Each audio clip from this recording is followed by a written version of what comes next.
Bonjour, je suis particulièrement heureuse d'être ici avec vous pour cette 13e étape du Tour de France des handicaps invisibles qui se passe à Nantes au musée d'Aubrey. C'est un site assez symbolique qui vient de réouvrir et qui se veut particulièrement accessible aux personnes en situation de vulnérabilité, notamment les personnes en situation de handicap. Les parcours de ce musée ont été conçus avec et pour ces personnes.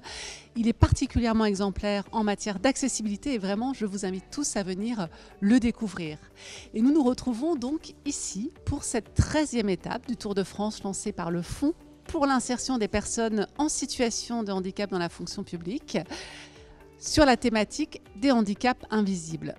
Pourquoi le handicap invisible ? Eh bien, c'est une thématique que nous portons particulièrement. C'est un axe du programme exceptionnel défini par notre gouvernance.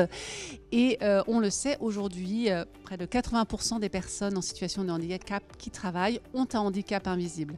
On souhaite vraiment, à travers ces étapes en région, rendre visible ce handicap invisible pour démontrer que oui, c'est possible de travailler dans la fonction publique avec un handicap invisible et qu'il existe toute une panoplie d'aides, de dispositifs, d'acteurs qui peuvent accompagner les employeurs, les managers et les personnes en situation de handicap pour un parcours professionnel réussi. Aujourd'hui, nous allons plus particulièrement parler du handicap psychique qui peut revêtir des formes multiples.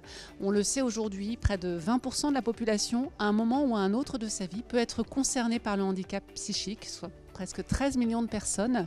C'est beaucoup et c'est souvent un handicap qui interroge, qui peut parfois faire peur. Aujourd'hui, nous allons en parler pour lever certains tabous, pour mieux comprendre ce que c'est que le handicap psychique, quelles sont ses incidences sur la vie personnelle et surtout professionnelle des personnes et pour identifier comment mieux les accompagner, mieux accompagner aussi leurs managers, leurs collègues de travail, parce qu'une insertion réussie, c'est vraiment tout un collectif qui se mobilise pour permettre à la personne de travailler dans les meilleures conditions possibles.